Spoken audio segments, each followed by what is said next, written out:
Okay, so I finally got all the mating surfaces clean. I went ahead and cleaned off the carbon buildup on two of the pistons. This is number 2, and here's number 1. They weren't terribly bad. I mean, for having 11,000 miles on it, I thought they didn't look too bad. So what I'm going to do now is try to put piston 2 back on the connecting rod, and then I will work on, I figured it'd be easier to get the inside pistons on first, then move over to 1 and 4 and put them on that way, so I don't have to try to fight the piston 2 in after putting piston 1. So that's just my thought process on that. I've got the new gasket set that we're going to be using as we assemble this motor. So I'm using some assembly lube on these, and so lube this up, and I'm also going to just squirt it through this hole on the connecting rod. And then this stuff, it's very cold out today, and this stuff is just kind of gummy, but I guess it's thick anyhow, just the way it's made up. So we're going to slide number 2 on here.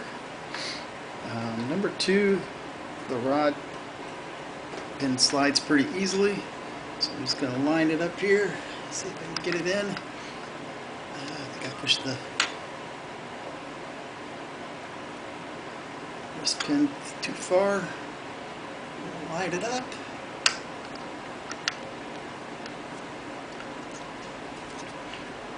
And there we go, just slid right in there.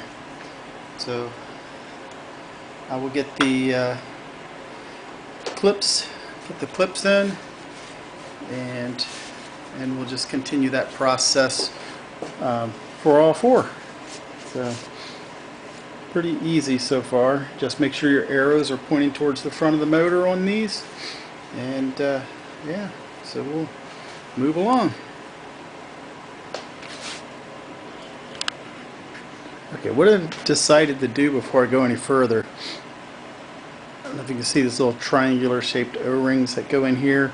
I'm going to go ahead and replace these O-rings, put the gasket down, because I think it would just be easier than trying to fight it around all the pistons once I get them all on here.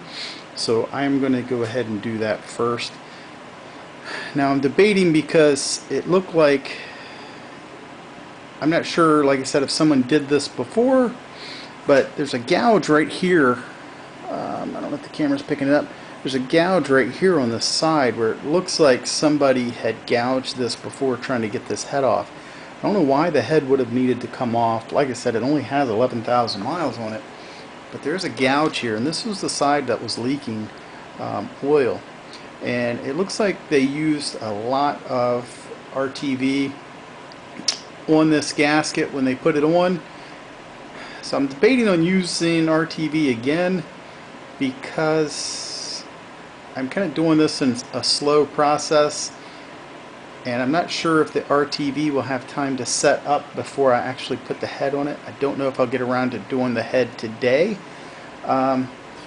So I'm kind of torn, but I'm thinking about going ahead and using it. And I'm just going to put some assembly lube on these little triangular type seals that go around these oil ports here.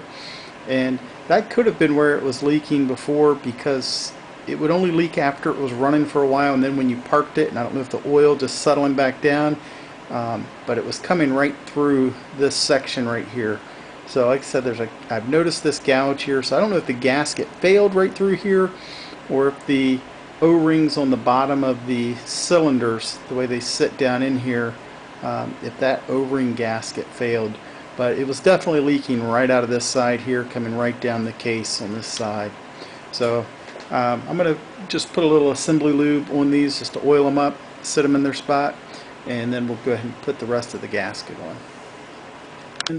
all the clips in place, and now I'm moving over here and I'm taking all the old O-rings out of these cylinders right here. I'm just using a little pick, just pushing down in there, getting a hold of those gaskets, those little O-rings, and pulling those out. Have a new set of them, and like I said, this could have been where the other gasket was leaking, not sure, but want to get all that taken care of and put the new O-rings on before I go to sit it down on here. And then I'm going to use a little RTV around on the cylinder or on the block itself, and then we'll put the gasket down and then put the cylinder head on. Okay, here's some of the damage like I was talking about before. I don't know if you can see here where it looks like somebody has pried up on this cylinder head to get it off before. I think it's okay. Get everything cleaned, but if you can see here, these cylinder heads also have a little lip on it because I don't have a ring compressor to compress the rings down, but these have a tapered edge, so I think we're going to be okay trying to do it without a ring compressor. Cross our fingers and hope that it goes in okay. So I'm going to have get another hand out here to help me when I go to put these on. So I'm going to get this ready to go, and we're going to slide it down on the pistons here in just a minute. Alright, I got the cylinder on. I have to admit, this was not easy to do. Had two people out here trying it for a few minutes and got frustrated with it, so took a break, came back out, and it took some finagling, but I got it on. It's kind of a pain having the 4 cylinders with the having to line up 2 sets of rings at the same time to get it to slide on, but I kind of beat it on like bongos, just kind of tapping and then trying to make sure all the rings were lined up, and just kept tapping it, and finally was able to get it to drop on. So that task done.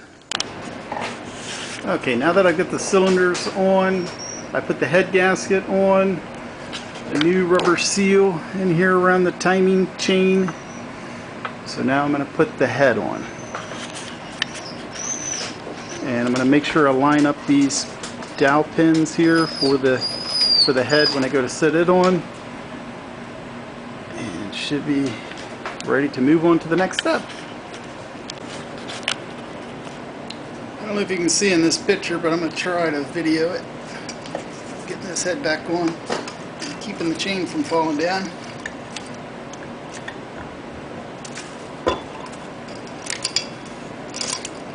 Come on, chain, work with me here.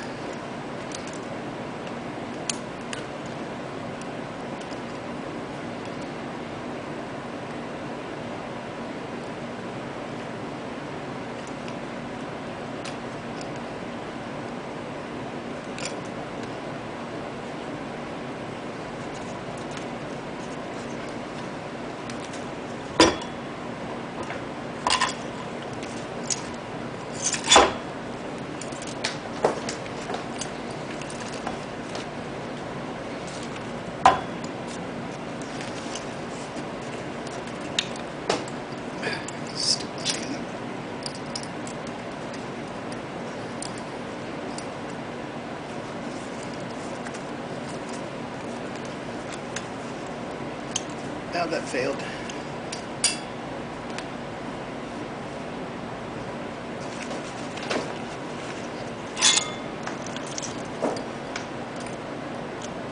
Yeah, I'm going to try to find a string to tie on this chain. Get it to work with me.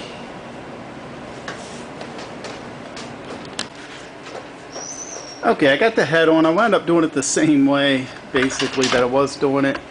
And it dropped into place. I thought I had the camera on, but I did not.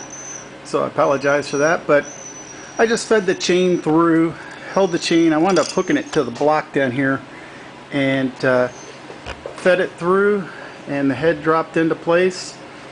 So now I'm going to put, I'm going to look at the book, but I think the next step is to put these 4 bolts or nuts in here, and then put the cams in. I'm going to put the tappets, lifter tappets in.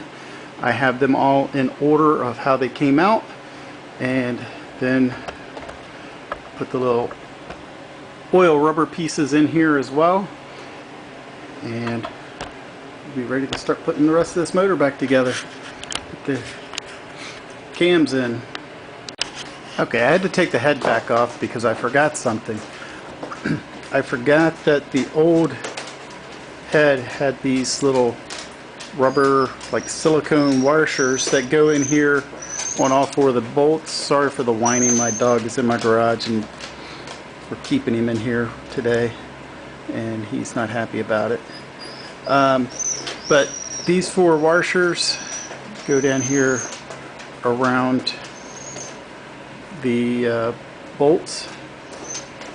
So I had forgotten those and noticed them when I opened the little egg carton where I kept my tappets, and I was like, oh yeah, and a new set of them came in the gasket set as well. So let me see if I can set this tripod up and kind of show you how I get this head back on. And hopefully it goes on as easy as it did just a minute ago. So let's see.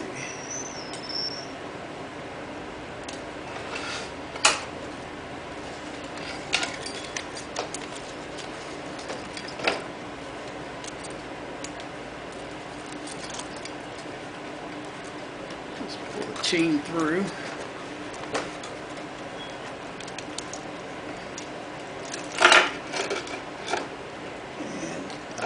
Chain to something earlier, but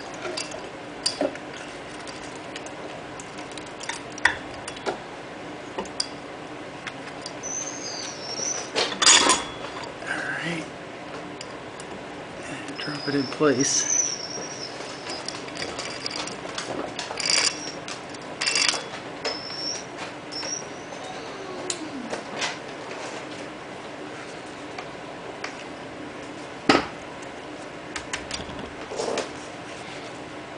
This one fell perfectly on the pin, and this one over here did not.